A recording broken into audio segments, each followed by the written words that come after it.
अस्सलाम वालेकुम students, welcome back to math classroom. Previous lecture में हमने definition limit of the sequence इसकी डेफिनेशन को डिस्कस किया था। आज के लेक्चर में हम थ्योरम 3.1.4 सॉल्व करेंगे, यूनिकनेस ऑफ लिमिट्स। अब ये हमारे पास एग्जांपल 3.1.6 है ना। इस एग्जांपल में आप लोगों को पता चल जाएगा कि इसकी डेफिनेशन हमने कैसे अप्लाई करनी है। ठीक है, फिलहाल हम स्टेप बाय स्टेप चल रहे हैं, तो आप लोगों को पहले यूनिकनेस ऑफ लिमिट थ्योरम का आप लोगों को प्रूव करवाती हूँ। अब यूनिकनेस ऑफ लिमिट के स्टेटमेंट हमारे पास क्या है, a sequence in R can have at most one limit. किसी भी सीक्वेंस रियल नंबर में से हमने कोई भी अगर सीक्वेंस ले लिया है, हर सीक्वेंस की हमेशा एक ही लिमिट हो सकती है। किसी भी सीक्वेंस की more than one limit exist नहीं करती। जैसे हमने प्रीवियस लेक्चर में एक सीक्वेंस देखा था -1 की पावर n, तो उसकी हमारे पास वैल्यूज क्या आ रही थी, -1 और 1। हम कह सकते थे कि इसकी लिमिट हमारे पास दो हैं, 1 और -1, लेकिन हमने कहा कि ये डाइवर्जेंट सीक्वेंस है, इसकी लिमिट एग्जिस्ट नहीं करती। क्यों कहा, क्योंकि हमारे पास लिमिट हमेशा यूनिक होती है, more than one limit exist नहीं करती। अब इस चीज़ को हमने प्रूव करना है कि सीक्वेंस की हमेशा एक ही लिमिट एग्जिस्ट करती है। इसका हम प्रूफ देखते हैं डिटेल से। यूनिकनेस ऑफ लिमिट्स, इसकी स्टेटमेंट क्या है, a sequence in R can have at most one limit. Real number में से हमने अगर कोई भी सीक्वेंस बनाया है, उस सीक्वेंस की हमेशा एक ही लिमिट एग्जिस्ट करती है। इस चीज़ को हमने प्रूव करना है। इसको हम कंट्राडिक्शन के थ्रू प्रूव करेंगे। हम खुद से कंट्राडिक्शन लेंगे कि सीक्वेंस की एक से ज़्यादा लिमिट एग्जिस्ट करती है। ठीक है, हमने खुद से सपोज कर लेना है कि कोई भी सीक्वेंस है, उसकी दो लिमिट एग्जिस्ट करती हैं। कंट्राडिक्शन ले ली, हमारे पास कोई भी सीक्वेंस है, suppose a sequence has to limits. ठीक है, हमने ऑपोजिट चूज कर लिया कि हमारे पास कोई सीक्वेंस है, उसकी दो लिमिट एग्जिस्ट कर रही हैं, x1 एंड x2। अब हमने then by definition of limit of sequence, previous lecture में हमने डेफिनेशन पढ़ी थी ना लिमिट ऑफ सीक्वेंस की, xn - x less than epsilon. अब उस डेफिनेशन को यहाँ पे अप्लाई करेंगे। पहले हमने कह दिया कि हमारे पास कोई सीक्वेंस है, उसकी दो लिमिट एग्जिस्ट कर रही हैं। अब यहाँ पे हम डेफिनेशन अप्लाई करेंगे। अगर हमारे पास कोई सीक्वेंस xn था, जिस पॉइंट पे कन्वर्ज कर रहा था, अगर वो x पॉइंट पे कन्वर्ज कर रहा था, हमने कहा था कि xn - x जो है वो लेस देन एप्सिलॉन होना चाहिए। अब यहाँ पे दो लिमिट्स हैं, तो यहाँ पे दो दफ़ा ये चीज़ अप्लाई होगी। xn एक दफ़ा हमने कहा है कि x1 है लिमिट, जब दूसरी दफ़ा x2 कहेंगे तो दोबारा से लिखेंगे xn - x2 less than epsilon. इस चीज़ को यहाँ पे अप्लाई करेंगे, क्योंकि दो लिमिट है तो दो दफ़ा डेफिनेशन को अप्लाई करेंगे। एक दफ़ा आएगा xn - x1 less than epsilon, और एक दफ़ा आएगा xn - x2 less than epsilon. अब यहाँ पे हमने लिमिट ऑफ सीक्वेंस की डेफिनेशन अप्लाई की है। For every epsilon greater than 0 there exist K epsilon, there exist K belongs to n such that xn - x1 less than epsilon. Also for epsilon there exist k2 belongs to n।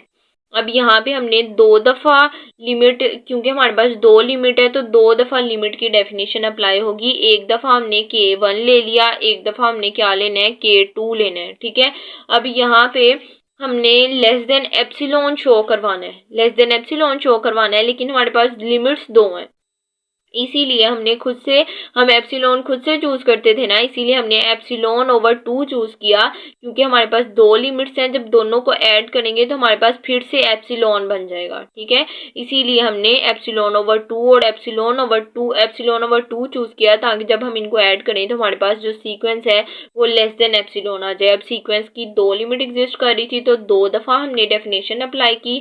एक दफ़ा हमने k1 ले लेना है, एक दफ़ा हमने k2 लेना है। इस पे xn - x x को लेस देन एप्सिलॉन शो करना है। लिमिट दो थी तो हमने दो दफ़ा डेफिनेशन अप्लाई की। एक दफ़ा हमने कह दिया कि xn - x1 less than epsilon over 2 है, और एक दफ़ा कह दिया कि xn - x2 less than epsilon over 2 है। ठीक है, अगर हम इन दोनों टर्म्स को माइनस करें, अगर x1 - x2 करें, दो हमारे पास लिमिट्स थी ना, x1 और x2, अगर हम इन दोनों लिमिट्स को माइनस करें, x1 - x2 इक्वल्स टू, और एक दफ़ा इसमें xn को ऐड भी कर देना है, एक दफ़ा इसको सब्ट्रैक्ट भी कर देना है, क्योंकि हमने ये फॉर्म बनानी है ना, तो ये फॉर्म बनाने के लिए ये काम हमने किया। अब हमें चाहिए क्या है, हमें चाहिए xn माइनस x1 और xn माइनस x2, ये चीज़ हमें चाहिए थी। इसी वजह से हमने पहले जो हमें दो लिमिट्स गिवन थी उनको हमने माइनस कर लिया। जब माइनस किया तो हमें उस तरह की फॉर्म बनानी थी। एक दफ़ा हमने xn को प्लस कर दिया, एक दफ़ा हमने xn को माइनस कर लिया। अब यहाँ पे हमने मोड में से दोनों टर्म्स को सेपरेट कर लेना है। हमने थ्योरम पढ़ा हुआ है a प्लस बी का मोड अगर हो तो वो लेस देन होता है a mode plus b mode. अब ये चीज़ यहाँ पे हमने अप्लाई कर देनी है। ये a प्लस b का मोड था, इसको हमने एक दफ़ा a का मोड लिख दिया, ये a वाली टर्म ये b वाली टर्म, और एक दफ़ा लिख दिया x1 minus xn plus xn minus x2। ये इस फॉर्म, जिस तरह की हमारे पास डेफिनेशन के थ्रू फॉर्म बनी थी ना, ये फॉर्म हमने बनाने के लिए ये सारा काम किया। ठीक है, ये तो हमने डेफिनेशन अप्लाई की तो हमें ये दो टर्म्स मिल गई। अब इन दोनों टर्म्स की फॉर्म हमें चाहिए थी। हमने जो लिमिट्स गिवन थी उसको अप्लाई किया, एक दफ़ा सीक्वेंस को ऐड कर दिया, एक दफ़ा सीक्वेंस को माइनस कर दिया। मोड की प्रॉपर्टी है उसको अप्लाई करते हुए दोनों को सेपरेट कर लिया। ये हमारे पास गिवन जो डेफिनेशन अप्लाई की जो फॉर्म थी वो वाली फॉर्म हमारे पास बन गई है। एक दफ़ा हमारे पास क्या आ गया xn माइनस x1, और एक दफ़ा हमारे पास क्या आ गया xn माइनस x2।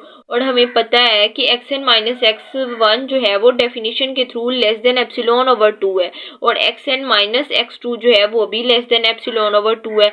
डेफिनेशन यहाँ पे हमने अप्लाई कर देनी है। हमने x1 माइनस x2 किया था, वो किससे लेस आ जाएगा, इसकी जगह एप्सिलॉन ओवर 2 आ जाएगा, और इसकी जगह भी हमारे पास एप्सिलॉन ओवर 2 आ जाएगा for all n greater than k1 और n ग्रेटर देन k2। क्योंकि हमने फर्स्ट लिमिट के लिए k1 अप्लाई किया और सेकंड के लिए k2, दो डेफिनेशन अप्लाई की। अब यहाँ पे हम k मैक्सिमम चूज कर लेंगे क्योंकि एक सीक्वेंस के लिए हमें चाहिए ना, तो हमने यहाँ पे मैक्सिमम चूज कर लेना है। k1 और k2 का मैक्सिमम हमने कह दिया कि k है। इन दोनों को जब हम ऐड करेंगे तो हमारे पास क्या आ जाएगा, epsilon over 2 plus epsilon over 2 है ना हमारे पास। जब एलसीएम लेंगे तो 2 आ जाएगा। एप्सिलॉन प्लस एप्सिलॉन किसके इक्वल आ जाएगा, 2 एप्सिलॉन ओवर 2 के। 2 से कैंसिल हो जाएगा तो हमारे पास एप्सिलॉन आ जाएगा। ठीक है, जब हम इन दोनों टर्म्स को ऐड करेंगे तो हमारे पास क्या आ जाएगा, epsilon x1 minus x2 less than epsilon. अब यहाँ पे हमने वही थ्योरम अप्लाई करना है जो मैंने आप लोगों को चैप्टर नंबर 2 में कहा था कि ये बहुत इंपॉर्टेंट है, इसको हम बार बार यूज़ करेंगे, आप लोगों ने अच्छे से करना है। वही वाला थ्योरम यहाँ पे हम अप्लाई करेंगे, थ्योरम 2.1.9, बहुत ही मशहूर थ्योरम है। अब यहाँ पे उन्होंने क्या कहा था कि अगर हमारे पास लेस देन एप्सिलॉन आ जाए और a belongs to R, 0 less than equals to a less than epsilon, for every epsilon greater than equals to 0 then a equals to 0।